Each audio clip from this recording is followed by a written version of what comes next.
So I think the initial dream was that Church of the Resurrection would send members from the Leawood area or South Johnson County area to sell their homes, to move into the city, to become urban missionaries, to start Resurrection downtown.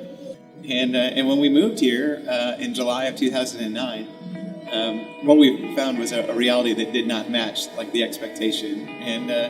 And what we talk about is that group of 9 people. And that was far less than I think what we were anticipating when we moved to Kansas City. We were thinking it was going to be this campus of Resurrection only in downtown. And what it felt more like was a new church start. But 9 Misfits is what I call them, because they're as different as you could imagine. Yeah, when I think about the word misfit now, ultimately I think all of us are misfits. The misfit can be, overqualified or underqualified for the job at hand. It can be too old or even too young. It can be on any end of the spectrum. It really applies to everybody.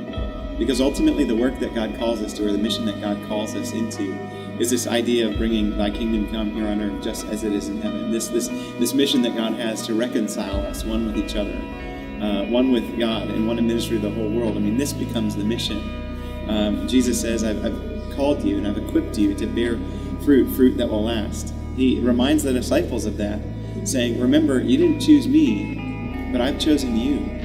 And because I've chosen you, I've equipped you to bear this fruit. And so what that means for us is, like, as misfits, or as God's creation, we need to remember that God chooses us regardless of how we feel, regardless of how we feel worthy or maybe even unworthy, which is what I think most of us believe.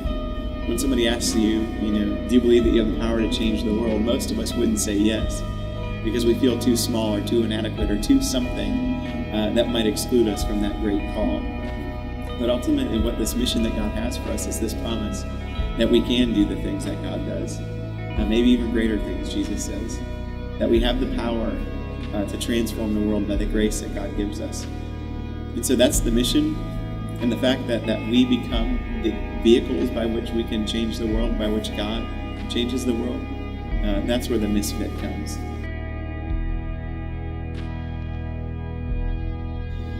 God describes this scene that he wants to unfold in Egypt, where his people will be set free, where the Israelites will be loosed from the bondage of slavery to Egyptian rule. And as Moses is well acquainted with this story, he's wandering, tending to his father-in-law's sheep. God describes what he wants to do to Moses through this image of a burning bush. And he talks about all of the things that will have to happen. And Moses asks him this profound question. He says, well, who are you sending to do this? And God responds to Moses saying, Moses, I'm sending you. All of these things that he lifted up as reasons why he was unworthy for God's mission reminds us that God calls us and equips us, chooses us specifically, regardless of our perceived deficiencies, and says, I'm sending you to do and to live into the mission.